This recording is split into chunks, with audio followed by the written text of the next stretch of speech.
Բարև ձեզ, սիրելիներս, մենք ձեզ հետ շարունակում ենք քննարկել Շրիմադ Բհագավատամը եւ այս պահին գտնվում ենք նրա երրորդ երգի առաջի գլխում։ Ուսումնասիրում ենք Վիդուրայի եւ Ութավայի հանդիպումը, որտեղ Վիդուրան ինքը հարց է տալիս այն բոլոր ազնվորությունների որպիսության մասին, որոնց ճակատագիրը իրեն հետաքրքիր է։ Մենք փորձում ենք քննարկել, թե ինչպիսի գաղափարների մարմնավորումներ էին այդ բոլոր ազնվորությունները, որպեսզի հասկանանք, թե ինչպիսի ազնվորությունների որպիսությունն էր, որ հետաքրքրում էր Վիդուրային։ Եվ ուրեմն մեր այսօրվա տեքստերն են 36-րդ տեքստից Վիդուրան շարունակում է հարցեր տալ։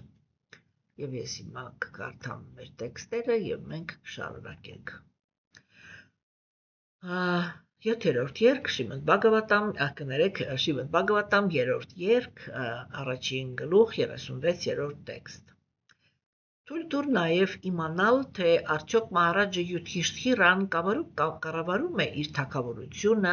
կրոնական սկզբունքների համաձայն եւ հարգում է արդյոք կրոնը։ Կար ժամանակ, երբ Դուրյոդանան նախանձով էր լցված Յուդհիշթիրայի նկատմամբ, քանի որ Կրիշնայի եւ Արջունայի ձեռքերը պաշտպանում էին նրան այնքան ապահով, ասես իր ձեռքերը լինեին։ Խնդրում եմ, ասա ինձ, արդյոք անպարտելի Բհիման, որ նման է կոբրային, իր վաղուց զսպած զայրույթը թափեց այս սրբապիղծ մարդկանց գլխին,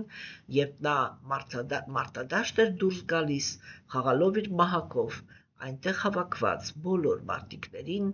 աննկարագրելի սարսափ էր պատում։ Ասա ինձ խնդրեմ, արդյոք ամեն ինչ լավ է Արջունայի հետ, ում աղեղը կոչվում է Գանդիվա, կառքերի վրա կռվող մարտիկների մեջ նա հայտնի է նրանով, որ միշտ հաղթում է իր թշնամիներին։ Մի անգամ նա գոհացրեց Տեր Շիվային, ծածկելով նրան նետերով, երբ Շիվան եկավ իրեն որպես անհայտ որսորդ ձևացնելով։ Արդյոք ամեն ինչ լավ է երկվորյակների հետ, ովքեր ապրում են իրենց ավագ եղբայրների խնամքի տակ, ինչպես կոպերն են պաշտպանում աչքերը, այնպես էլ երկվորյակներին պաշտպանում են Պրիթայի որդիները, ովքեր իրենց թշնամի Դուրյոդանայից խլեցին թագավորությունը, որը իրավամբ պատկանում էր իրենց, ինչպես Գարուդան մի անգամ խլեց նեկտարը Շանթաձիկ Ինդրայի բերանից։ Արդյոք դեռ կենդանի է Պրիթան, ով իմ Տեր, նա ողջ մնաց միայն հանուն որբ տղաների, եթե նրանք չլինեին, նա չէր կարողանա տանել բաժանումը Պանդու թագավորից, մեծ զորավարից, ով օգտագործելով երկրորդ աղեղը կարողացավ միայնակ նվաճել աշխարհի բոլոր 4 ուղղությունները։ Եվ այսպես ինչպես տեսնում ենք, մեր այսօրվա թեման է մեզ արդեն հանրահայտ ծանոթ պանդավները։ Մենք բազմիցս զրուցել ենք դրա մասին, որ պանդավները իրականում կրոնականության 5 ճյուղերն են մարմնավորում, եւ ամբողջ խառնաշփոթը արիական կայսրության մեջ առաջացել էր հենց պանդավների շուրջ։ Ինչու՞մ էր բանը։ Ուրեմն, խնդիրը կայանում էր նրանում, որ ելակետը ինքը սկսվում է այնտեղից, որ մոտենում էր աստվածաբերժության դարաշրջանի սկիզբը։ Գերագույն Աստծո անձնավորությունը շատ լավ հասկանում էր, որ քանի դեռ այս աշխարհում կենդանի են պանդավները, ոչ մեկին չի հաջողվելու հաստատել աստվածաբերժության դարաշրջան։ Մենք ձեզ հետ առաջի երգի սահմաններում քննարկեցինք, չէ, եւ տեսանք, որ Գերագույն Աստծո անձնավորությունը ինքը ամեն ինչ այնպես կազմակերպեց, որպեսզի հնարավոր լինի արիական քաղաքակրթության ոչնչացման հիմքերը դնել։ Այսինքն, այն որ ասում են սրտի մեջ բիզ խրել, որպեսզի վստահ լինել, որ այսպես կայսրությունը ինքը կամաց առնակամը լինելու, չէ՞։ Եվ սա ոչ թե Գերագույն Աստծո ազնվորության դաժանությունն է, այլ հակառակը, սա նրա ողորմածության եւ բարի բնության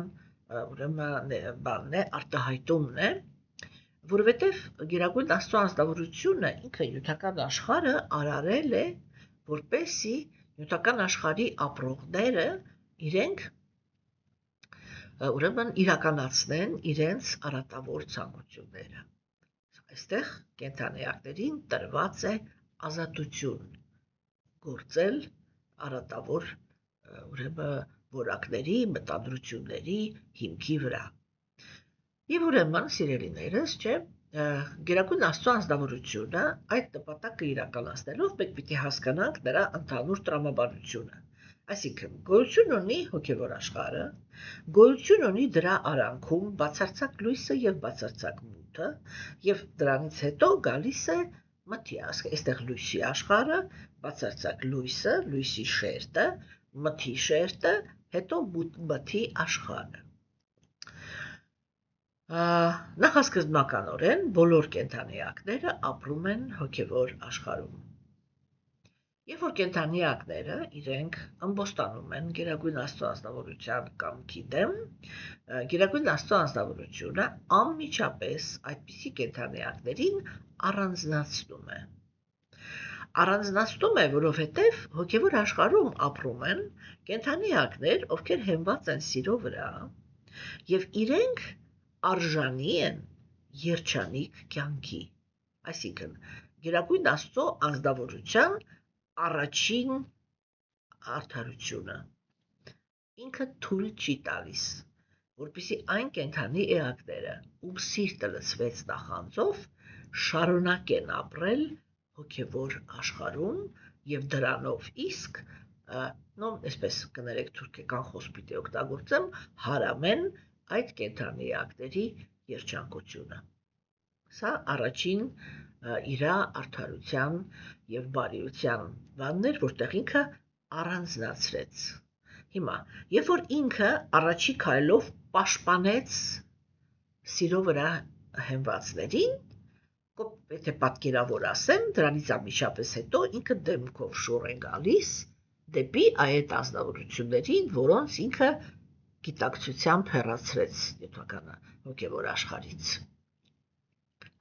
Եվ ուշադիր ուրեմն սկսում է, եթե այդպես կարելի ասել, մտածել, թե հիմա բա ինչ անել այս սրանց հետ։ Չէ՞, եւ տեսեք, մենք տեսնում ենք, որ ինքը միևնույն է, բարյացակամության բանից, պլատֆորմայից չի իջնում ներքև։ Ինքը սկսում է մտածել ինչպես հոգ տանել այս կենդանիակների մասին, որոնք իրենք հիմա ինչ-որ մի հատ սխալ գաղափարի հիմքի վրա դարձան նախանձ։ Այսինքն, ինչ է շակում նախանձ։ Նախանձ նշանակում է կա կենդանիակ, որը ինքը, այսպես կոչված, ինձանից ավելի բարձր դիրք ունի։ Հոգևոր աշխարհի հիմքում դրված է մի շատ կարևոր գաղափար, որ կապ չունի, թե դու որտեղ ես գտնվում, որտեղ էլ դու գտնվես, այդ տեղին համապատասխան քեզ տրված է բացարձակ երանություն։ Բայց կան կենդանիակներ, որոնք իրենք չարաշահում են իրենց ազատությունը վերաբերվելու եւ այդ նախանձի զգացումի մեջ են մտնում։ Հարցադրումը կատարելով այսպես. իսկ ինչու է, օրինակ, ինքը Աստված, այլ ոչ թե ես, ով է դա որոշել։ Եվ եթե դա ինչ-որ մեկը որոշել է, ինչի հիմքի վրա, Եվ ուրեմն Գերագույն Աստծո ազնվորությունը ինքը անմիջապես այդպես շուռ է գալիս իր ուշադրությամբ, թե հիմա իսկ ինչ անել այս կենդանիակների հետ, որոնք իրենք ինչ-որ մի հատ սխալ գաղափար ունեն եւ հոգեւոր աշխարհ կարող են վերադառնալ միայն այն դեպքում, երբ որ այդ գաղափարը ուղղեն։ Եվ այստեղ առաջանում է նյութական աշխարհը արարելու, այսինքն այդ կենդանիակներին իրենց ինքը գնում է այդ ճանապարհով, որ ես հնարավորություն կտամ կատարելով իրենց ցանկությունը, ինչպես ես ամենասկզբից հիմք եմ դրել, որ ես կատարում եմ կենդանիակների ցանկությունները, Հիմա ուրեմն այդ բոլոր նրանք ովքեր որ այդ դա են ուզում նախանձը իրականացնելու իրավունք են ուզում, ես իրենց բոլորին կհավաքեմ այնտեղ, որտեղ կոչվում է նյութական աշխարհ։ Եվ այդ նյութական աշխարհում, չէ, ես ուրեմն իրանց հնարավորություն կտամ, որպեսզի իրենք իրականացնեն իրենց նախանձը եւ համոզվեն, թե ինչի է վերածվում աշխարհը, եւ ուրեմն իրականացնեն,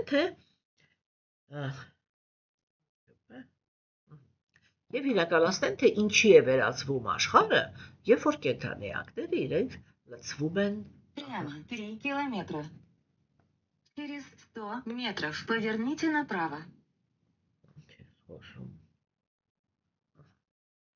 Կներեք խնդրում եմ, հա, եւ ուրեմն որպեսզի կարողանան համոզվել, թե ինչի է վերածվում աշխարհը, երբ որ դրանում գտնվում են այ նախանձ կենդանիակները, որոնք արդեն ուրեմն պատրաստ են գործել անարդարություններ եւ պատրաստ են լինել մեկ-մեկու հանդեպ դաժան։ Սա գերագույն Աստծո անձնավորության միտումն է։ Կենդանիակները իրենց հերթին ուրախանում են այդ հնարավորությանը, հա, եւ ուրեմն անցնում են այդ իրանց նախանձի բանը զգացումը իրականացնելու եւ սկսում են պայքար իրար հետ առավելություն ունենալու։ Դրամ արիացիները իրենք շատ հզոր հոգեբաններ էին։ Իրենք ասում էին, որպեսզի դու կարողանաս հասկանաս, թե կենդանիակը ինքը ընդհանրապես ինչի համար է եկել նյութական աշխարհ, նայի թե նյութական աշխարհում ինքը ինչի է ձգտում։ Այն ինչին, որ ինքը ձգտում է, դրանից ինքը զրկված է եղել հոգևոր աշխարհում։ Եվ երբ որ մենք ուշադիր ենք նայում, չէ, մենք տեսնում ենք, որ կենդանիակները հենց որ իրար բարևեցին, չէ, հենց բարևեցին, անմիջապես զբաղվում են մի հարցով. մեզանից ով ումից է առավել։ Եվ այս դաշտում, թե ինչպիսի դաժանությունների, ինչպիսի խորամանկությունների, ինչպիսի ստորությունների կարող է դիմել կենդանիակը, որպեսզի այդ առավելությանը հասնի, չէ, ну հատկապես աստվածամեժության դարաշրջանում, դա ռուսերեն ասած «ни пером написать, ни словами описать», որ այդ պրոստը հնարավոր չի նկարագրել, թե ինչպիսի այլանդակությունների կարող է դիմել կենդանիակը այդ ձգտման մեջ, չէ, բայց որ հիմքը այդ ձգտումն է նյութական աշխարհում, դա, եթե մի քիչ ուշադիր լինեք, անմիջապես կնկատեք, որ դա ակնհայտ է։ Հիմա, սիրելիներս, ուրեմն այդ ակնհայտության բանում, այդ ակնհայտության մթնոլորտում, չէ, գերագույն Աստծո անձնավորությունը ինքը բոլոր կենդանիակներին տալիս է հնարավորություն։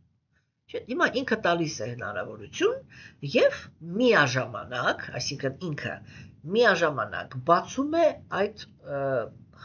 կորիդոր, այդ միջանցքը, հա, ուրեմն միաժամանակ ինքը բացում է այն միջանցքը, որի միջոցով կենդանիակները կարող են հոգևոր աշխարհից գալ նյութական աշխարհ, հա, եւ հենց որ արարում է նյութական աշխարհը, անմիջապես տալիս է այն միջանցքը, որով կենդանիակները իրենք կարող են վերադառնալ հոգևոր աշխարհ։ Այդ միջանցքը, որով կենդանիակները կարող են վերադառնալ հոգևոր աշխարհ, կոչվում է հոգևոր կյանք կամ կրոնականություն։ Հիմա ինքը ուրեմն նյութական աշխարհը գերագույն Աստծո անձնավորությունը բաժանել է 4 փուլերի ժամանակի տեսանկյունից, չէ, որտեղ ինքը հավաքում է, այսպես էլի, նույն մակարդակը ունեցող կենդանիակներին, այսինքն իր սկզբունքը, որ տարբեր մակարդակ ունեցող կենդանիակները չպետք է լինեն մի վայրում, հա, դա մնում է անփոփոխ, որովհետև հոգևոր աշխարհի կառուցվածքն են արիացիները նկարագրում հենց այդպես, որ տարբեր կենդանիակներ, որոնք իրենք գերագույն Աստծո անձնավորության տարբեր ասպեկտներն են սիրում, իրենք տարբեր հոգևոր մոլորակներում են ապրում։ Բայց հոգևոր հոգեբանությանը մենք ձեզ հետ կդիմենք դեռ բավականին հետո, Որտեղ մենք հիմա մտնելու ենք Վիդուրայի եւ Մայտրեյայի խոսակցության մեջ, որտեղ քննարկելու ենք նյութական աշխարհի կառուցվածքը եւ նրա հոգեբանությունը։ Սա շատ հետաքրքիր խորասուզվածություն է լինելու եւ արդեն հոգեվոր հոգեբանությանը մենք անդրադառնալու ենք մի փոքր ավելի ուշ, չէ՞։ Հիմա տեսեք, ուրեմն, այսինքն այդ գլխավոր բանը, որ իրենք առաջարկում են, որտեղ մենք քննարկում ենք Բhagavatam-ը նաև այդ տեսանկյունից, չէ՞։ Սկզբում ես միայն դրա համար էի սկսել այս խոսակցությունը։ Հիմա ես վարում եմ այս գործընթացը, ուղղակի այն անձնավորությունների համար, ովքեր որ իրենք կապտվել են այս process-ին, եւ այո, իհարկե ես պարտավորվածություն եմ զգում այդտեղ, որ եթե կան անձնավորություններ, որոնք ասենք իմ քայլից կապվել են այս process-ին, ես պարտավոր եմ այս process-ը քանի կենթանի եմ վարեմ, չէ՞։ Հիմա բայց նախասկզբնականորեն իմ տրամադրությունը ինքը կայանում էր նրանում, որպեսզի այս գիտելիքը ինքը ընդհանուր առմամբ հայերը ուշադրություն դարձնեն եւ միգուցե ինչ-որ բաներ գտնեն այստեղ, որը կարելի էր հաշվի առնել, որպեսզի ինչու ոչ, ինչ որ ազգային հարցեր լուծել, բայց հայերը իրենց ընտրությունը արեցին, ճիշտ ասած, ես էլ իհարկե փոխեցի իմ ներքին վերաբերմունքը եւ արդեն այդ թեման ինձ այդքան էլ չի հետաքրքրում, բայց բոլոր դեպքերում նրանց համար, ովքեր որ լսում են մեզ, ես ուշադրություն եմ դարձնում, որ ամեն ինչի հետ միասին, այսինքն մենք հիմա Բhagavatam-ը լսում ենք կամ ես նրան արտաբերում եմ միայն եւ միայն հոգեվոր զարգացման տեսանկյունից։ Այլևս ինձ այս ճշմարտությունը չի հետաքրում այն տեսանկյունից, թե ինչպես կարելի է այս գիտելիքը կիրառել ազգային խնդիրները լուծելու համար։ Եթե ասենք համարվեց այնպես, որ իրանք ավելի լավ գիտեն, թե իրանք բավականաչափ գիտեն, թե ինչպես լուծել երկրի հարցերը, ես հավլիսի ոչ մի այդպիսի հավակնություն չունեմ։ Եվ ուրեմն տեսեք, բայց ազնական բանով, չէ, հաշվի առեք, էլի, որ ասենք կա նաև այդպիսի թեմա, չէ, որ ամեն մի անձնավորություն, որը ինքը շարժվում է հոգևոր ճանապարհով, չէ, եթե այդ հոգևոր ճանապարհը ռեալ իրան բարձրացնում է, դա միանգամից, օրինակ հիմա միանգամից նշանակում է, որ այն անձնավորությունները, որոնք աստվածաբերժության դարաշրջանում նստած վերցնում են հոգևոր ճանապարհը եւ սկսում են այդ ճանապարհով գնալ, հաջորդ կյանքում իրանք ծնվելու են հոգևոր դարաշրջանում, այսինքն աստվածակենտրոն դարաշրջանում ծնվելու են հոգևոր հասարակության մեջ։ Իսկ որպեսզի իրանք այդտեղ ծնվեն, իրանք պետք է շատ լավ հասկանան, թե այնտեղ իրենց ինչ մշակույթ է սպասում, որտեղ դա մի տեղ է, որտեղ այն մտար, եւ դու պետք է պատրաստ լինես կրոնական մարդկանց համապատասխան հարաբերություններ կառուցելու, չէ՞։ Ուրեմն այս տեսանկյունից շատ կարևոր է այդ սկզբունքը, որ մենք նկատենք, որ գերագույն Աստծո անձնավորությունը ինքը շատ խիստ բաժանում է կատարում։ Հասկանում եք։ Եվ կա ոսկե դարաշրջան, որտեղ ապրում են հիմա հոգևոր աշխարհից առաջի անգամ ընկած հոգիները եւ նյութական աշխարհից զարգացող այն կենդանիակները, որոնք հասել են նախաշեմին վերադառնալու հոգևոր աշխարհ, հա, այսինքն նրանք որտեղ այստեղից առաջի անգամ են ծնվում, տակից վերջի անգամ են ծնվում։ Բոլոր այդ կենդանիակները ծնվում են ոսկե դարաշրջանում։ Հաջորդ դարաշրջանը դա այսպես կոչված արծաթյա դարաշրջանն է, չէ՞։ Հիմա այդ արծաթյա դարաշրջանում ծնվում են այն կենդանիակները, որոնք իրենք դեռ այստեղ նրանք ովքեր ընկան, հիմա ոսկե դարաշրջանից շփվելով նյութական աշխարհի հետ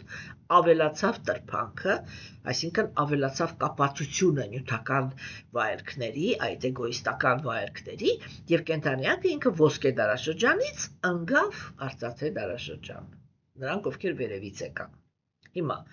իսկ նրանք ովքեր տակից են բարձրանում, սա նախավերջի ծնունդ, նախավերջի քայլն է, հա։ Այստեղ նրանք ովքեր տակից էին բարձրանում, սա արդեն ամենաքիչ տրփանք պարունակող կենդանիակների դարաշրջանն է, որտեղ կրոնական հասարակությունը ինքը գտնվում է իդեալական վիճակում, առանց ոչ մի թերության, առանց ոչ մի զբոյ, առանց ոչ մի խախտումների, հասկանում եք, որովհետև ինքը այդ տրփանքը ինքը շատ քիչ է, էլի, ամենավերջում է, վերջի բանը, որ հետո արդեն ոսկե դարաշրջան է, որ ընդհանրապես պրակտիկորեն տրփանք չկա, այդտեղ արդեն կենդանիակներ իրանք, այդ դարաշրջանում է, որ յոգերը իրանք, բոլորը ապրում են 100,000 տարի եւ յոգերը 60,000 տարի այդ 100,000-ից մեդիտացիայի մեջ են, հասկանում եք, այսինքն իրանք արդեն այստեղ չեն ընդհանրապես իրանք գիտակցությամբ, այդ արդեն հոգևոր աշխարհ գնալու գործընթացների մեջ են, չէ՞։ Հիմա իսկ արտյացա դարաշրջանում կա հասարակությունը, այսինքն կան կաստաները։ Հասկանում եք, կան կաստաները, եւ դա նշանակում է, որ ամեն մի կենդանիակ ինչ որ մի մակարդակի դեռ ինչ որ մի բան, ինչ որ մի տրփանք իր մեջ պարունակում է։ Հետո գալիս է բրոնզե դարաշրջանը։ Այստեղ հավաքվում են արդեն ընկնողների համար բավականին դեգրադացված կենդանիակները, բարձրացողների համար առաջի քայլը, առաջի հոգևորի վրա հաստատվածները, չէ՞, եւ այստեղ, չէ, ինչ որ մեկի համար սա վերջի հնարավորությունն է ապրել բան էլի, աստվածակենտրոն հասարակության մեջ, չէ՞,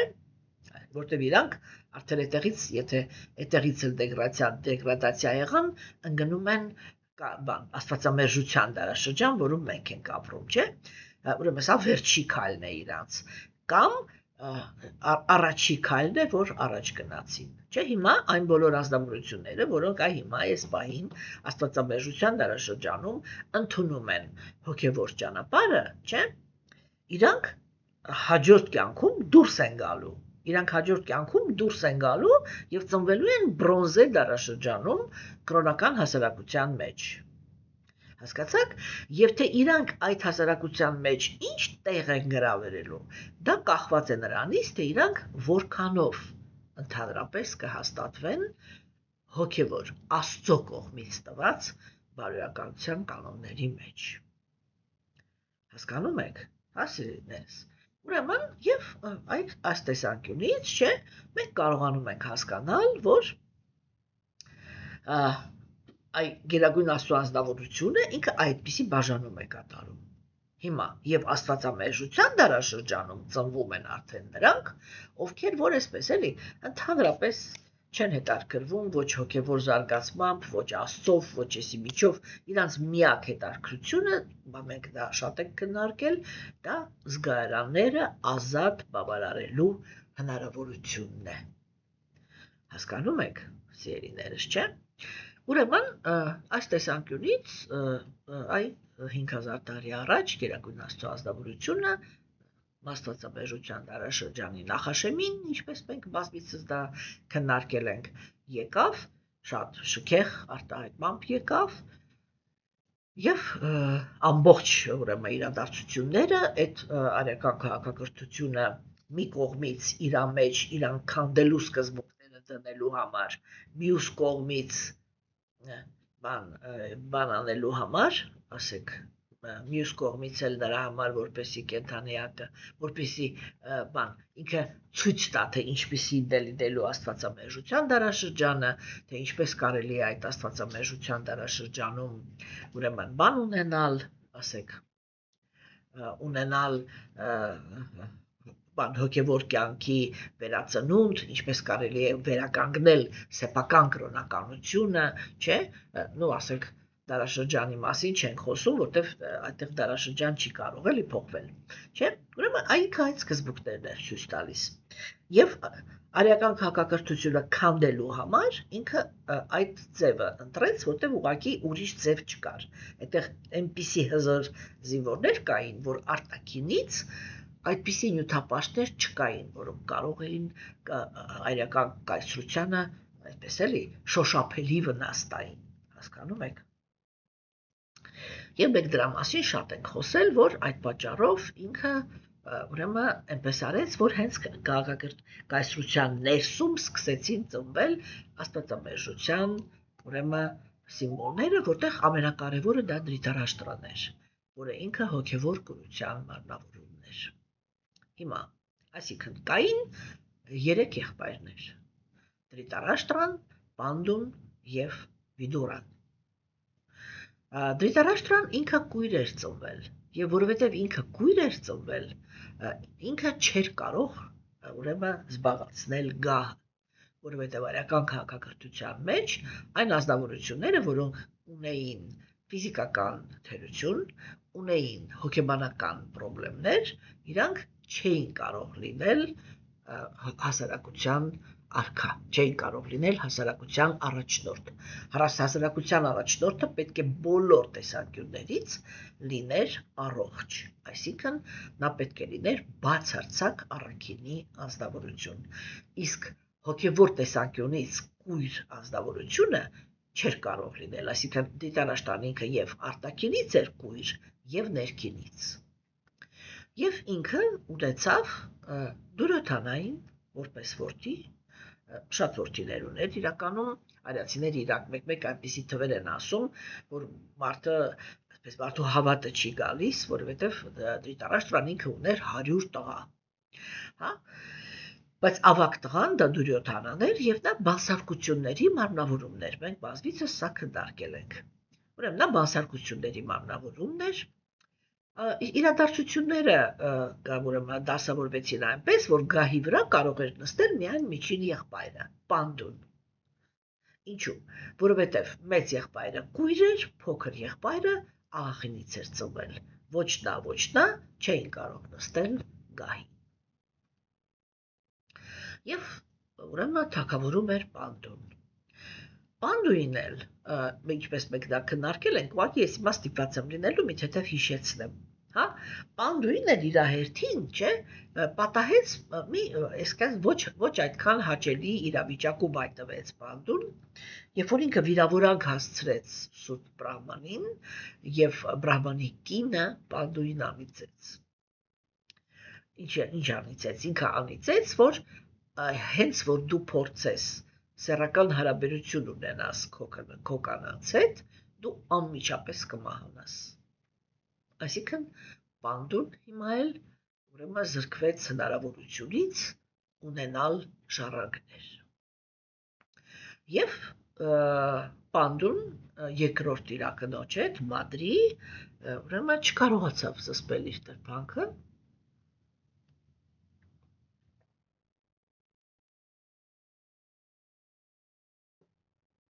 բայց մինչև այդ ինքը շատ մտահոգված էր նրանով, որ ուրեմն հիմա արդեն էլ չի կարող լուծել այդ խնդիրը, որպեսզի ժառանգ ունենա, այսինքն որպեսզի կայսրությունը ինքը ունենա հաջորդ կայսրը։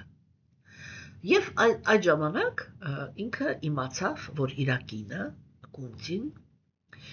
երիտասարդ ժամանակ, երբ որ ինքը ապրում էր իր հոր տանը, թեկուզ այդ պահին էլ էր երիտասարդ, բայց աղջիկ ժամանակ, այսպես ասենք, հա, երբ որ ապրում էր իր հոր կալվածքում, թե չէ, կալվածք չէր, դվարեց պալատում, հա, մի անգամ պալատ է գալիս շատ հզոր բրահմաններից մեկը արական քաղաքակրթության եւ Կունտին ինքն է դիմավորում, ուրեմն այդ սրբին ինքն է նրան ծառայում անձամբ եւ Սուրբը բացարձակ բավարարված լինելով այդ փոքրիկ աղջկա ծառայությունից տալիս է իրան օրհնություն, այսինքն ինքը տալիս է իրան մի հատ մանտրա, որը կրկնելուց, հա, հենց որ եթե ինքը այդ պահին այդ մանտրան կրկներ, այդ կրկնելուց ինքը ուրեմն կարող էր կանչել ցանկացած կիսաստծո։ Մենք ձեզ հետ խոսացել ենք, որ սկզբում ինքը նույնիսկ չէր էլ հասկանում, թե ասենք այդ մանտրան ինքը ինչի համար է նախատեսված եւ հետաքրքրությունից դրդված մանտրան օգտագործեց եւ կանչեց Արևիկի Աստծուն եւ մեկ էլ Արևիկի Աստվածը եկավ եւ ասեց կներես, եթե դու ինձ կանչել ես, մեր հանդիպումը չի կարող անցնի հենց այնպես, այդ մանտրան ինքը նախատեսված է նրա համար, որ եթե դու կանչում ես, դու այդ ազնվորությունից երեխա ես ունենալու Ոնց բան ինչ ես ջահել աղջիկ ամուսնացած չեմ բաժան, չգիտեմ, մանտրան այդպես է գործում, հա, եւ մենք տեսանք, որ արևի կիսաստվածը ինքը այո հղիացրեց սկունցին, ասվում է ականջի միջոցով, դա իրականում դա հատուկ սիմվոլ է, չէ՞։ Այսինքն Պուտինիկը չկորցրեց իր մաքրությունը, չկորցրեց իր ակուսությունը եւ շատ երեխա ունեցավ։ Մենք դեռ կտեսնենք, որ երբ որ նկարագրվում է կիսաստվածների ծնգությունը, դա հենց այդպես էլ տեղի է ունենում, որ այ բեղմնավորումը եւ երեխայի ձևավորումը եւ ծնունդը տևում է մեկ-մեկ հենց պրամը ստեղ, հենց անմիջապես ժամանակ չի գնում էլի։ Եվ հասկանում ենք, որ այո, իհարկե դրանք բոլորն էլ իրենք պետք է որ լինեին անսովոր ծնունդներ, որովհետև այլմոլորակայիններից ունեցած երեխաներ էին եւ դրանց սերմը տարբերվում էր մնացած մարդկային սերմից, այսպես ասենք, այսպես է հասկացվում, էլի։ Եվ ուրեմն Պուտին հետագայում ամուսնացավ Պանդուի հետ եւ երբ որ Պանդուն ինքը ստացավ այդ անեծքը, իրան տեղյակ պահեցին, որ Պուտին ինքը այդպիսի մանտրա ունի։ Եվ Պանդուն կոպիտ ասած ընկավ Կունտիի հետևից եւ սկսեց իրան համոզել, որպեսզի Կունտին ինքը կանչի կիսաստվածներին եւ որպեսզի Պանդուն ինքը որդեգրի այդ երեխաներին եւ իրանք լինեն ուրեմն օրինական ժառանգները։ Եվ հենց այդպես էլ արվեց։ Վերջնականում Կունտին ինքը հանձնվեց իր ամուսնու կամքին, որտեվ վեդայական կանայք իրենք շատ խոնար են եւ եթե նույնիսկ իրենց ամուսինները, ասենք ինչ որ մի այնպիսի բան էին առաջարկում, որը իրենց համար անընդունելի էր, Կունտին այսպես էր, ինքը սկզբում շատ ուժեղ դիմադրեց։ Եվ աշխարհը ինքը տեսավ, որ դա Կունտիի ցանկությունը չի։ Կունտին ինքը չի ուզում դիմել այդպիսի քայլի, հա, բայց իր ամուսինը պնդեց եւ ինքը հանձնվեց ամուսնու կամքին։ Եվ այդ ժամանակ ինքը կանչեց կիսաստվածներին եւ տարբեր կիսաստվածներից, ուրեմն կրոնականության կիսաստուց, դրախտային մոլորակների արքայից եւ քամու կիսաստուց ինքը ունեցավ 3 տղաներ՝ Յուդիշթիրային, Բիմային եւ Արջունային։ Մադրին, որը նույնպես մնացել էր առանց երեխաների, ինքը իր մոտ կանչեց Աշվինի կումարներին, եթե հիշում եք, մենք դրա մասին բավական լուրջ զրուցել ենք, թե ես ուղղակի գրքում եմ գրել, չեմ հիշում արդեն, հա։ Ուրեմն ինքը կանչեց երկվորյակ կիսաստվածներին, որոնք իրենք պատասխանատու են առողջության համար։ Ընդ որում, իրանք սովորաբար ընկալվում են որպես ֆիզիկական առողջության աստվածներ, բայց իրականում դա այդպես չի։ Իրանք նաև պատասխանատու են հոգու իսցելենիա, հոգու բուժման process-ի համար, հա։ Եվ Աշվինի կումարներից, որովհետև իրանք համել նախատեսված են հոգու մաքրագործման, այսինքն հոգու առողջացման process-ների համար, ծնվեց գիտելիքի եւ ուրեմն հրաժարման մարմնավորումները, հա։ Եվ ուրեմն այդպիսով այս աշխարհի եկան 5 կրոնականության 5 սկզբունքները։ Իսկ Պանդուն օրերից մի օր, չկարողանալով զսպել իր տրփանքը, մոտեցավ իր երկրորդ կնոջը սեռական ցանկություններով եւ հենց մատով կպավ իրան, անմիջապես մահացավ։ Անմիջապես մահացավ Մադրին եւ Կունտին, իրանք իրար հետ սկսեցին վիճել։ Արական քաղաքակրթության մեջ կար այդպիսի ուրեմն բան, ոչ թե ադատ, այլ թույլտվություն, որ կինը, եթե ինքը ուզում էր, որ ինքը հաջորդ կյանքում ծնվի այդ նույն ամուսնու հետ եւ ծնվի որպես նրա կին, երբ որ իրան բան էին անում, մենք գիտենք, որ արիացիները իրենք հողին չէին հանձնում, իրենք այրում էին մարմինները, դա իր բանը ունի, իրենք այրում էին մարմինը, որպեսզի կենդանիակը ինչքան հնարավոր է շուտ ստանա հաջորդ մարմինը, որտեվ իրենք այդպիսի գաղափար ունեն, որ կներեք իրենք այդպիսի գաղափար ունեն, որ ազնվորությունը ինքը պարտադիր պետք է բանանի, ասեք, որ ինքը պարտադիր պետք է իր մարմինը պիտի այրվի, որպեսզի ինքը արագ կորցնի կապվածությունը, այսինքն իրենք համարում էին, որ քանի դեռ կենդանիակի մարմինը փթում է, ինքը չի կարողանում ստանալ հաջորդ մարմինը, որտեղ կապված է այդ մարմինը։ Եվ արիացիները կային այդպիսի կանայք, որոնք իրենք գիտեին, որ այդ կրակը, որով այրում են ամուսնու մարմինը, եթե իրանք կանգնում են այդ կրակի մեջ եւ այրվում են ամուսնու հետ միասին, իրենք պարտադիր ծնվում են իրենց ամուսնու հետ։ Ես միշտ ասում եմ, որ սա ինձ համար, որ ես ասեմ, սա շոկային գաղափար է եղել, եթե ես ոչ մի բան չասեմ։ Ես ուղակի ցնցված էի, երբ որ լսեցի սրա մասին, հատկապես երբ որ հասկացա, որ դա ոչ թե բռնության ակտ էր, ինչպես դա հետագայում Եգիպտոսում էր, չէ՞ որ երբ որ իմինը ֆարաոնը ինքը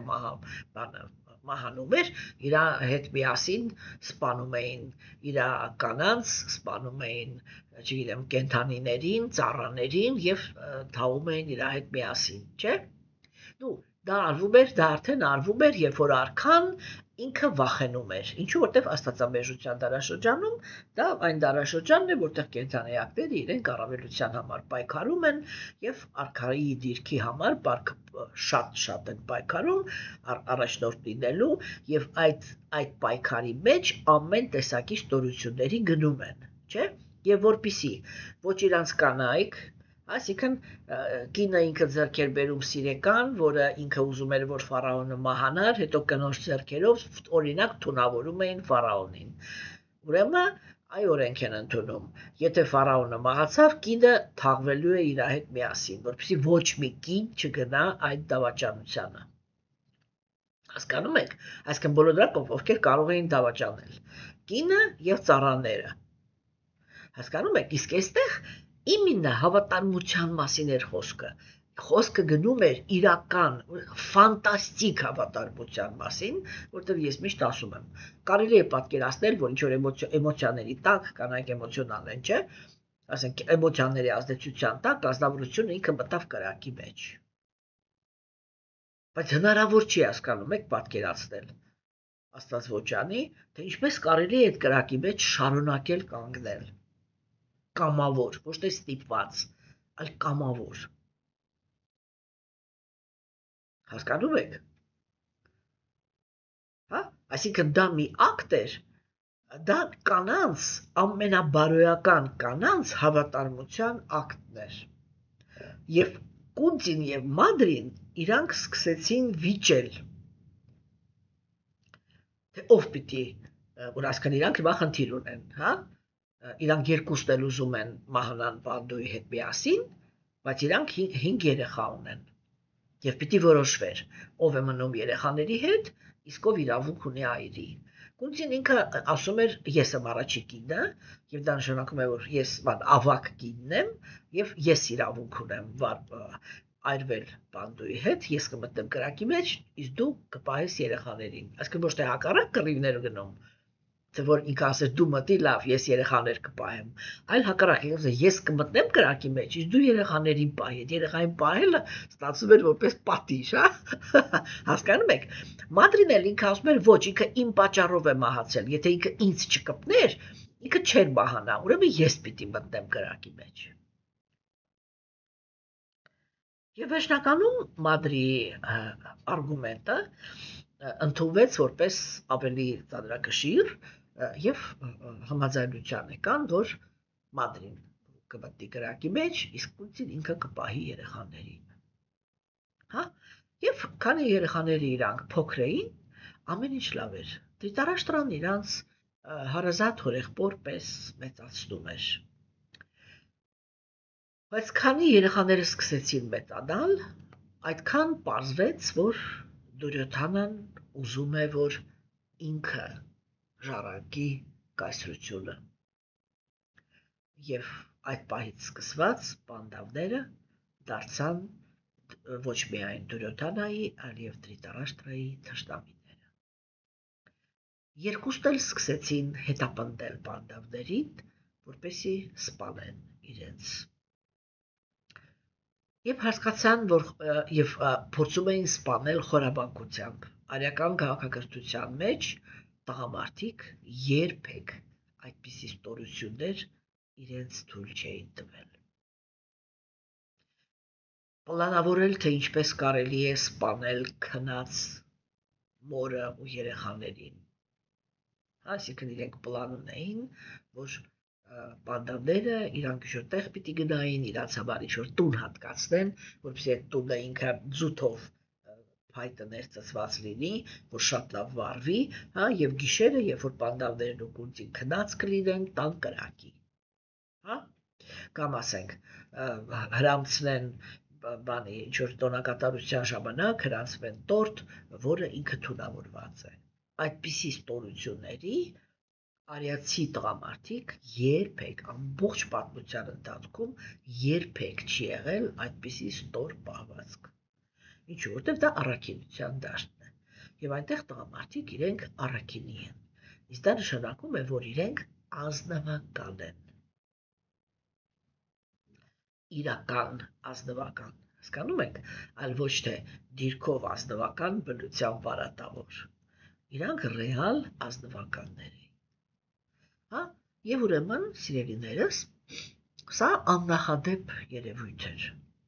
Եվ Վիդուրան ինքը հենց այն ազնվորությունն էր, որ ամբողջ ընթացքում մնում էր Դրիտարաշտրայի կողքը, որպեսզի տեղյակ լինի իրանց այդ որոշումներից եւ զգուշացնում էր պանդաներին։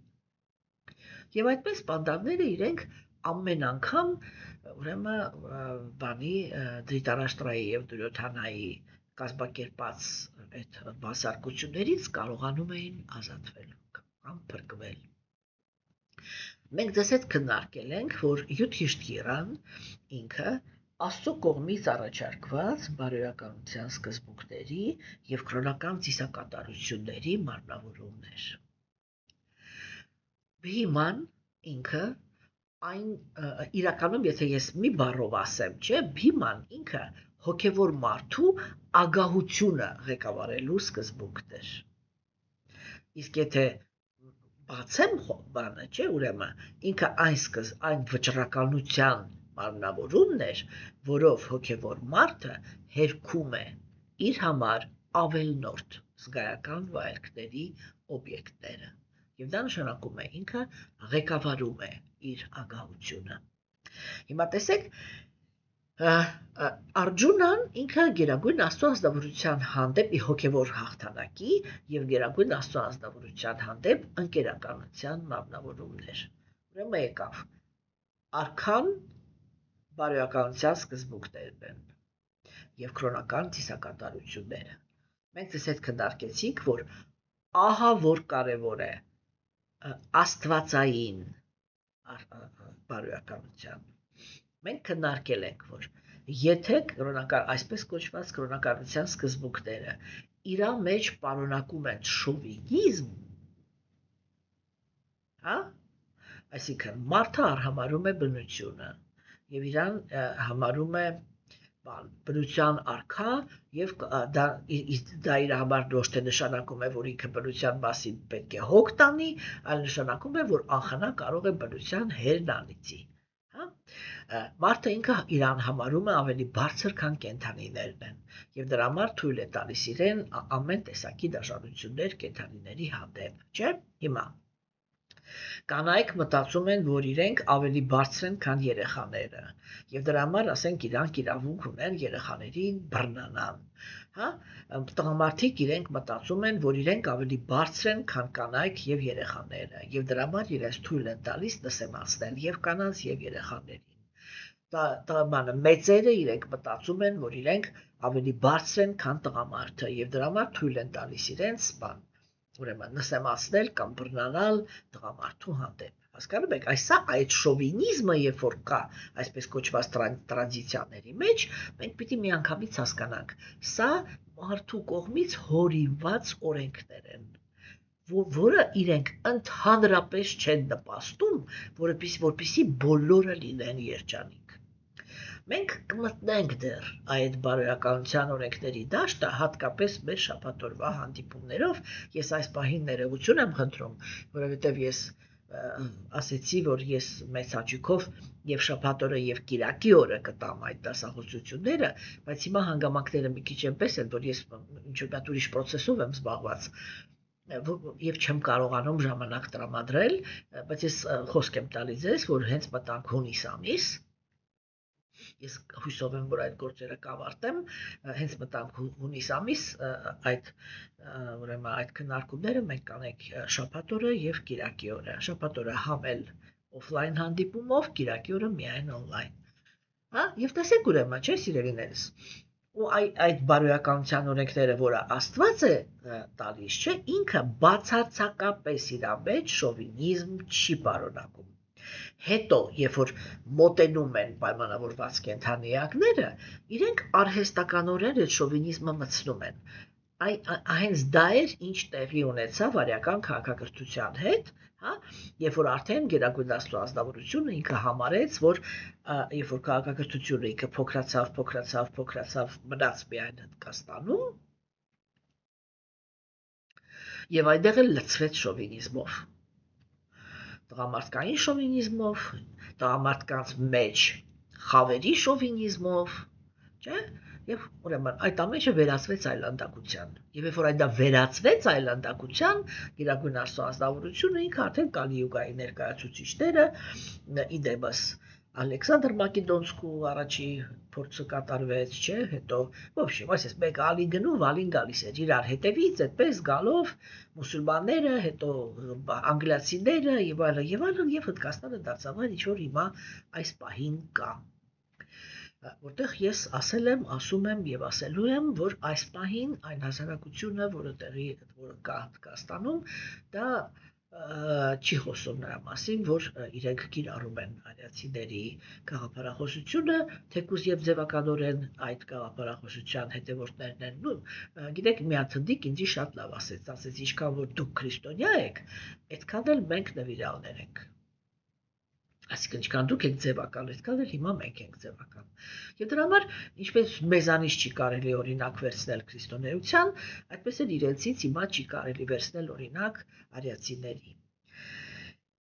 Եվ տեսեք, հա, սիրելիներս, ուրեմն դեգրադացվեց եւ կայսրությունը ինքը լրիվ վերացավ։ Եվ հիմա այդ նախաշեմին, չէ, Տեր Կրիշնան ինքը առաջին հերթին արեց մի հատ առաջի հայացքից բացարձակ անմիտ մի հատ քայլ։ Այսինքն մի կողմից ինքը դրեց արիական քաղաքակրթությունը վերացնելու սկզբունքները մեջից, չէ՞, մեջից վերացնելու ինչ որ քայլեր արեց, չէ՞։ Մյուս կողմից ինքը կատաղի բան տվեց, ասենք, կարելի ասել հոգեբանական պատերազմ տվեց, որպեսզի իշխանությունը վերադարձնի պանդավներին։ Իսկ պանդավները ընդամենը, այ պանդավների թոռը, դրանից հետո եւս մի թոռ, եւ արդեն կայսրությունը ինքը փաստացի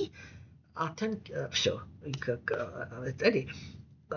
կարող է պատահի արտաքինից դա դեռ այդքան չէր երևում, չէ, որտեվ մենք մի հատ լավ ասացվածք ունենք, չէ, ուխտը ինչքան էլ սատկի 7 ավանակի բեռ է, չէ։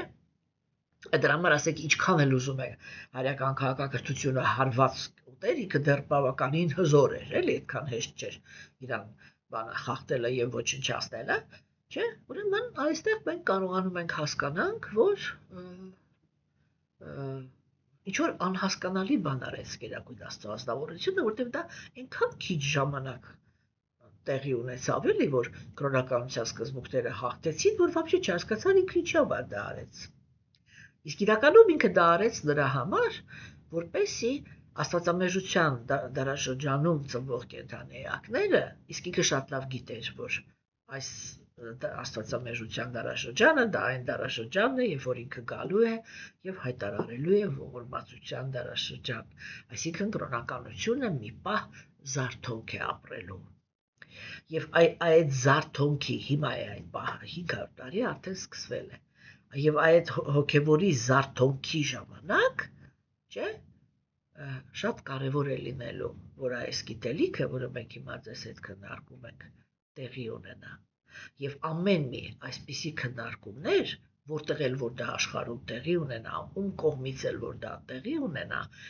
վերջնականում ծառայում է այդ աստվածամեժության դարաշրջանում ոսկե դարաշրջանի կայացմանը, որպեսզի մարդկությունը ինքը փորձ ձեռք բերի, թե ինչպես պետք է կառուցել իրական հոգևոր տարածք, որովհետև այս ընթացքում այդպիսի տարածք անպայման հայտնվելու է։ Միգուցե ոչ այսօր, միգուցե ոչ 50 տարի հետո, բայց անպայման հայտնվելու է։ Անցել է ընդամենը 500 տարի։ Այդ ոսկե դարաշրջանը, այս աստվածամերժության դարաշրջանում, որոշ տվյալներով տևելու է 10,000 տարի։ Այնպես որ եւ բոլոր այն նվիրալները, որոնք իրենք Դերչայտանյայի ներկայացուցիչներն են, հիմա կարելի ասել, որ մենք բոլորս մրջյունի նման աշխատում ենք այդ ուղղությամբ, որպեսզի այդ հիմքը, այդ դաշտը ստեղծենք, թե որտեղ է սկսելու վերականգնվել ոսկե դարաշրջանը։ Ասենք եւ այդտեղ բացարձակ ակնհայտ է, որ այդպես է որոշվում, որ ասենք, թե որտեղ է որ այդ ոսկե դարաշրջանի սկզբունքները կորդեգրվեն։ Հասկանում եք, եւ այդտեղ որտեղ որ իրանք չեն, որ ես ահավոր չեմ սպիրում սպառնալ, ամենատգեղ բանը իմ համար դա Աստծո անունից սպառնալիքներ ասելն է, որտեղ իրականում Աստված ինքը ոչ մեկին չի սպառնում, ինքը շատ խաղաղ ազնվորություն է, ինքը խաղաղ լուծումներ է տալիս ամեն ինչին, կենթանի էակներն են իրենց ընտրությունով ստիպում, որպեսզի գերագույն Աստծո ազնվորությունը ինքը դառնա կոպիտ։ Հիմա, սիրելիներս, չէ, եւ ուրեմն այդ դարաշրջանի վերականգնման համար գերագույն Աստծո ազնվորությունը ինքը օրինակներ ցույց տվեց։ Հիմա արիական քաղաքակրթությունը ինքը հոգևոր կուրության եւ բասարկությունների մանրավորման իշխանության տակ է, իրանց ընկերներն են, նահանձը, չգիտեմ, դավաճանությունը, այդ խանդի, միջի վրեժխնդրության մանրավորումները, չէ, իրանք այդ բոլոր արատների մանրավորումները հավաքվել են Դրիտարաշտրայի եւ Դուրյոթանայի շուրջը։ Այսինքն դա արդեն աստվածամերժության դարաշրջանի սկզբունքներն են, եւ գերագույն Աստծո ազնվորությունը ինքը ցույց տվեց, թե ինչպես է հնարավոր, այսինքն այնպես ոչնչացավ, դրա հակառակ process-ը ինքը վերականգնման process-ն է։ Հասկանում եք, սիրելիներս, չէ՞։ Եվ ուրեմն այստեղ հիմա Վիդուրան ինքը դա է հարցնում։ Ինքը հեռացավ այն պահին, երբ որ պատերազմը ինքը արդեն գնում էր այնտեղ, որ Դուրյոթանան ինքը տանում էր այնպես, որ առանց պատերազմի այս հարցը չի լուծվելու։ Այն ժամանակ, երբ որ ինքը ասեց, ասեղ խրելու տեղ չեմ տա։ Այդտեղ ինքը այդ հարցը կանգնեց։ Հասկանում եք, չէ՞։ Եվ հիմա ուրեմն Վիդուրան դա է հարցնում։ Ինքը հարցնում է. պատերազմը ինքը տեղի ունեցավ։ Եվ եթե տեղի ունեցավ, ինչպես են պանդանները։ Չէ, եւ թվարկելով իրանց ինքը ամեն մեկի ինչ որ մի շատ կարևոր որակ ասեց հենց այդ պատերազմի տեսանկյունից, չէ։ Ուրեմն առաջի տեքստում ինքը ասեց ինչպես է ղեկավարում իր թագավորությունը այսինքն ինքը արդյոք ղեկավարում է իր թագավորությունը կրոնական սկզբունքների համաձայն եւ հարգում է կրոնը։ Ո՞ր են կրոնական սկզբունքները։ Կրոնական առաջի սկզբունքը, տեսեք հիմա, այ գնում է հակառակ process-ը։ Կայսրությունը ինքը աստվածամերժության բաների սկզբունքների իշխանության տակ է, չէ։ Հիմա կրոնականությունը վերականգնվեց։ Տեր Քրիստոսն ինքը ցույց տվեց, որ կրոնականությունը ինքը երկար ժամանակ դիմելու է դիպլոմատիային։ Այսինքն երկար ժամանակ գերագույն Աստծո անձնավորությունը իր նվիրալների շուրթերով խաղաղ հասկացնելու է, որ այ ժամանակը ինքը եկել է, որ տեղի է ունենալու այս process-ները։ Հիմա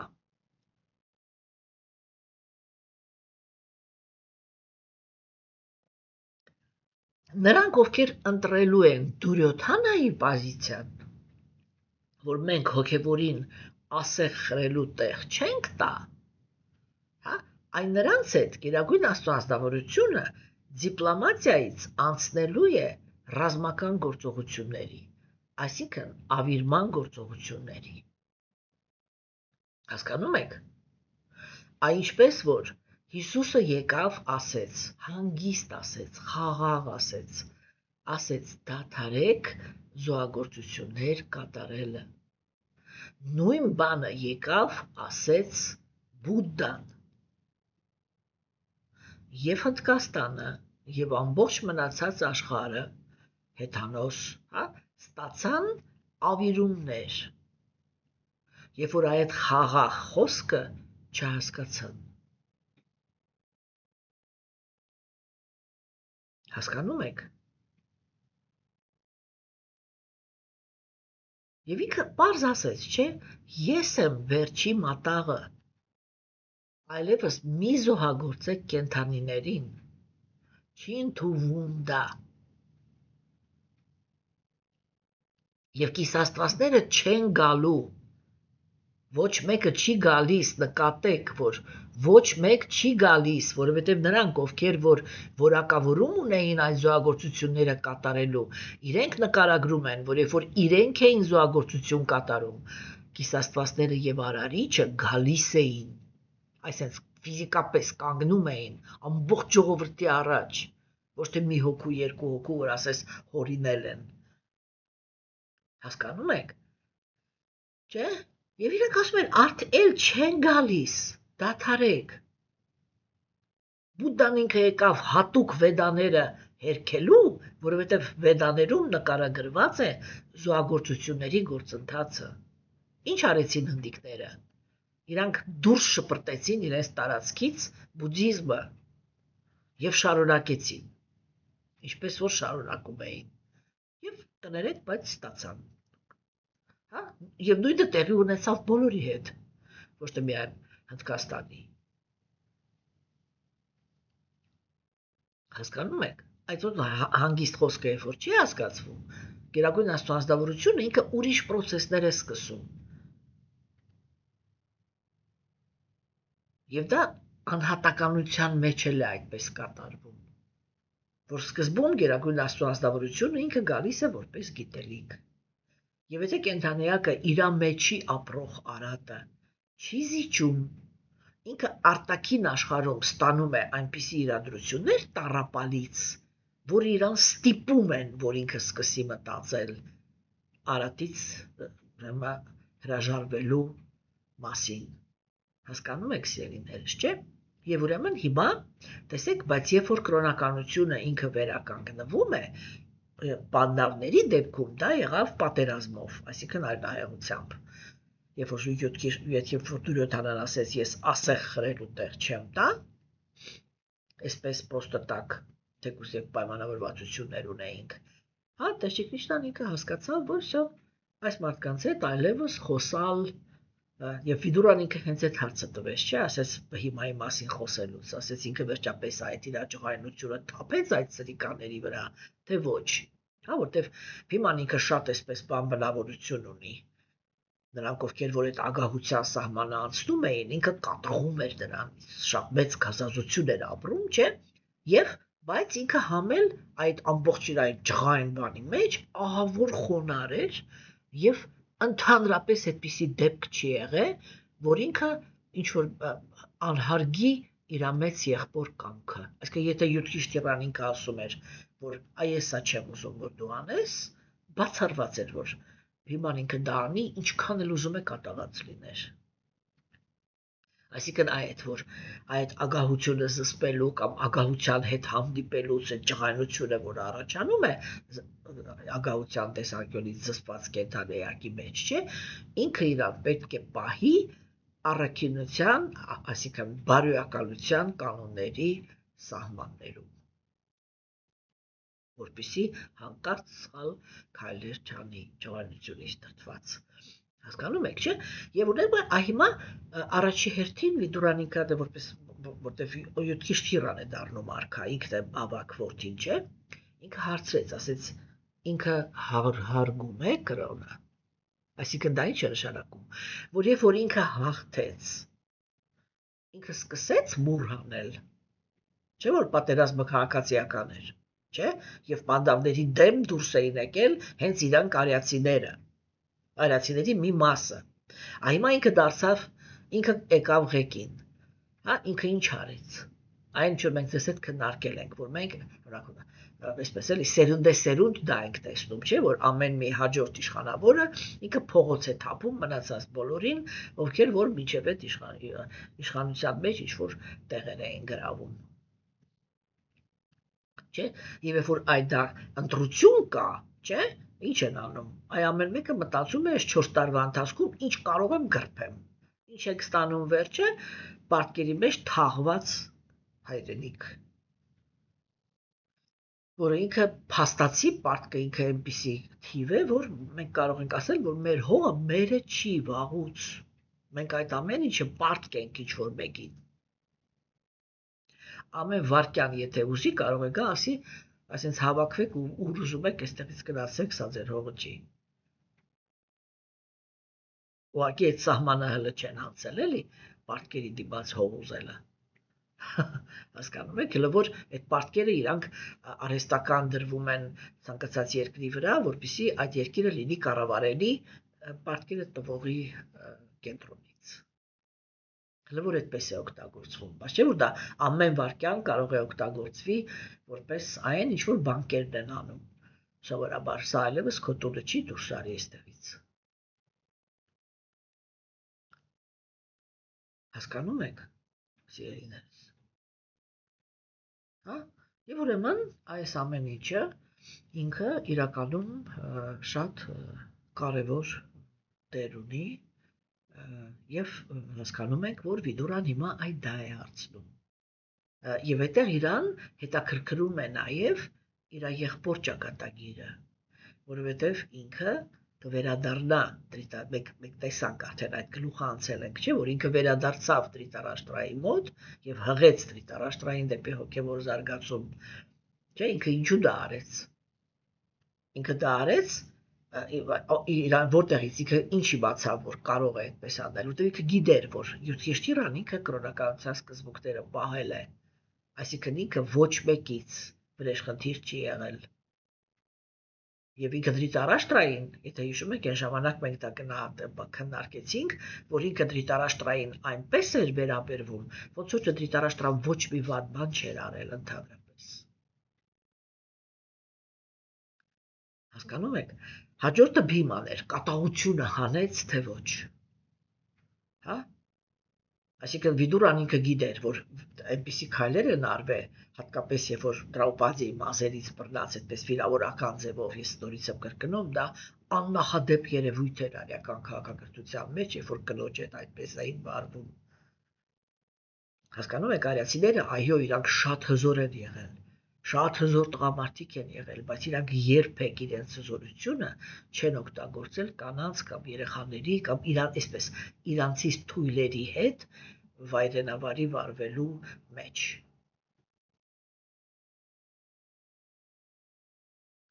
Հատկապես շատ կարևոր է, որ այն ժամանակվա կանայք էլ եղել են այնպիսի վեհ եւ բարոյական բնություն ունեցող, որ իրենք արժանի չէին այդպիսի վերաբերմունքի։ Հասկանում եք, եւ այո, դրա համար նմանները ծնվում են նմանների հետ։ Հասկանում եք, չէ՞։ Եվ միայն աստվածամերժության դարաշրջանում է, երբ որ բարոյական կինը ինքը կարող է ունենալ բռնակալ ամուսին։ Իսկ անբարոյականը այդ նույն բռնակալի կողմից կարող է արժանանա երկրպագության։ Որովհետև աստվածամերժության դարաշրջանում իշխում է տգիտության գոյավիճակը եւ ամեն ինչ գլխի վայր շուռ է տրված։ Հասկանում եք, սիրելիներս, չէ՞։ Ուրեմն հաջորդը դա Արգջունան էր, չէ՞, որտեղ Տեր Շրի Կրիշնան ինքը արդեն երբ որ խոսում է Արգջունայի մասին, ինքը հատուկ կերպով նշեց Արգջունայի խեցին, որը ինքը կոչվում է, կներեք, բանը նետը, հա, որը կոչվում է Գանդիվա։ Եթե դուք հիշում եք, բանը Գիտայով մենք նույնպես քննարկեցինք, չէ, որ այնտեղ ասվում էր, չէ, որ ինքը կողք դրեց իր Գանդիվա նետ բանը, էլի։ Հա, հիմա, ուրեմն համարվում է, որ Գանդիվան դա Արգջունայի աստվածային ուրեմն բանն է, աղեղն է, հա, որը իրան նվիրել է բանը կրակի աստվածը Ագնին, հա։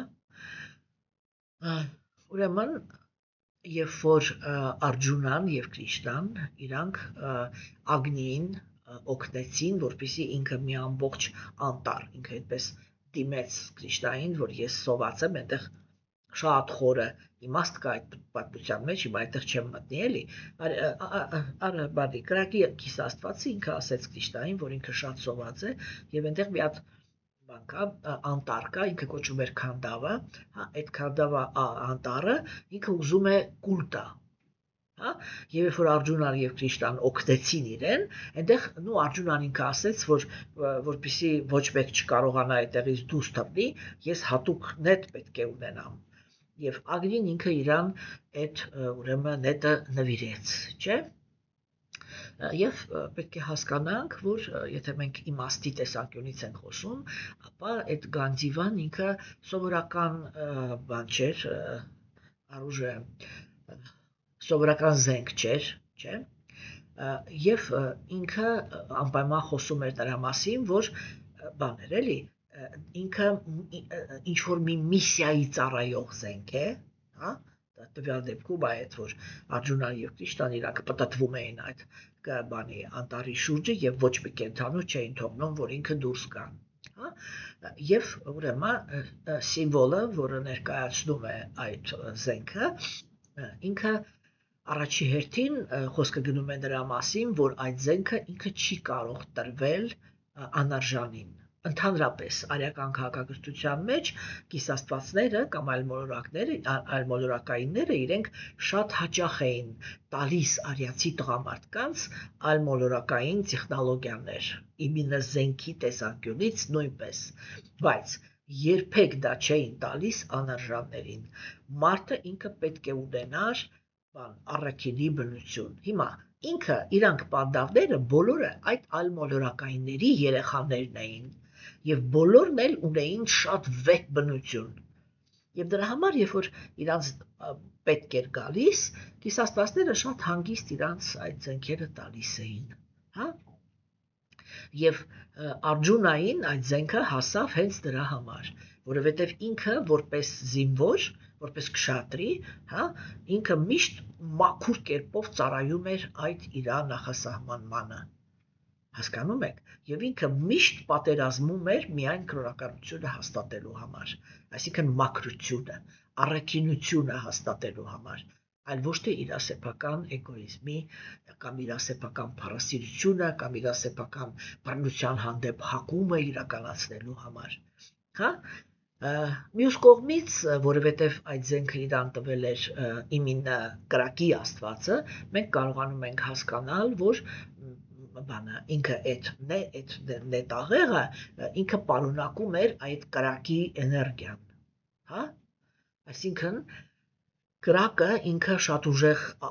համ մաքրագործող էլեմենտ է, համ ոչնչացնող, հա, եւ այդ նետաղեղով Արգյունան ինքը միշտ ոչնչացնում էր կամ այրում էր բանը ոչ կրոնականությունը, որը սանսկրիտ կոչվում է ադհարմա, որ հասկանում է խոսքը, հա, հասկանում եք, եւ ուրեմն Կրիշնան ինքը օրինակ պատերազմի ժամանակ համաձայնվեց դառնալ Արգյունայի կառապանը, հա, երբ որ Արգյունան ինքը այդ նետով նետահարում էր Դուրյոդանայի բանակը, հասկանում եք, եւ սա նշանակում է, որ երբ որ Արգյունան ինքը այդ նետաղեղը օգտագործում է, դա միշտ արվում է Գերագույն Աստծո անձնավորության կամքին համաձայն։ Այսինքն մենք քննարկել ենք դա, որ սա շատ կարևոր բան է, որ կրոնական աղանդավորության մեջ գտնվող, տգիտության ազդեցության տակ գտնվող կրոնական տղամարդիկ իրենց ֆանատիկ ինչ-որ գաղափարների ազդեցության տակ գործում են կրոնական բռնություններ։ Եվ դա Աստծո կամքի հետ ոչ մի կապ չունի։ Եթե մենք ուշադիր ենք նայում, մենք տեսնում ենք, որ այդտեղ ուղղակի աղանդավորության շահերը պահպանելու կամ աղանդավորությունը տարածելու միտումներն են, եւ ուրիշ ոչ մի բան չի խոսացվում ընդհանրապես մաքրության մասին, հասկանում եք, հա։ Ուրեմն սիմվոլիկան այդ բանի, որ Վիդուրան ինքը հատուկ նշեց, չէ, խոսում է նրա մասին, որ Գանդիվան, այդ նետաղեղը, Արգյունան ինքը երբեք, այսինքն ոչ մեկ չի կարող, այսպես ասեմ, էլի, ոչ մեկ չի կարող այդ նետաղեղը օգտագործի իր անձնական ամբիցիաների համար։ Այսինքն տեսեք, արիացիները իրենք ասում են, դա մի զենք էր, որը Արգյունային նվիրել էին, չէ՞, եւ միայն Արգյունան էր կարողանում կրակել այդ զենքով։ Այսինքն ուրիշը եթե վերցներ, այդ զենքը չէր աշխատում։ Հասկանում եք, այսինքն ինքը այդ պատկերավոր ասած այդ զենքը ինքը կենթանանում էր, հա, երբ որ կենթանիակը ինքը իր հետևում պաշտպանում էր կրոնականությունը, ոչ թե աղանդը, ոչ թե աղանդավոր պատկանելիությունը, այլ մաքրությունը, հոգևոր մարդուն սազական առաքինությունը։ Այդ ժամանակ իր այդ նետաղեղը ինքը, եթե նույնիսկ Արգյունան ինքը վերցներ, օրինակ աղանդը իր կրոնականությունը ոչ թե էությունը, այլ պրոստը կրոնական պատկանելիությունը պաշտպանելու համար ինքը չէր կարողանա կրակել, հա, եւ երբ որ Արգյունան ինքը պարտվեց Կրիշնայի գնալուց հետո, ինքը առաջի հերթին, եթե հիշում եք, մենք գլուխ ունեցանք, չէ, ինքը Յուդհիշթիրային ասեց իմ Գանդիվանետը ինքը դադարել է աշխատելուց եւ ինձ հաղթեցին մի բան կուչկը Ռազբոյնիկով։ Ոնց էր Ռազբոյնիկը։ Ну, в общем, հասկացաք։ Հասկանում եք։ Այսինքն այդ կապը Արգյունան, Կրիշնան եւ Գանդիվան այդ աղեղը, հա, դա այն է, որ մարդը ինքը, այսինքն, այսպես էլի, մարդը Աստված եւ ինստրումենտը։ Իրանք դառնում են ճշմարտության ծառայող, ասեց единое целое, էլի, ընդհանուր մի բան։ Հասկանում եք։ Եվ Արգյունան ինքը ուղղակի ռազմիկ չէր։ Հասկանում եք։ Գանդիվան այդ աղեղը դա իր կրոնը պաշտպանելու, առաքինությունը պաշտպանելու վճռականությունն էր։ Այդ վճռականության բառնավորումն էր, եթե կարելի է այդպես ասել։ Հասկանում եք, չէ՞։ Եվ ուրեմն եկեք այսօր հիմա այստեղ կանգնենք, ես վաղը արդեն կշարունակեմ Աշվինի գումարների ուրեմն թեման, որտեղ դա արդեն մի քիչ երկար կտևի։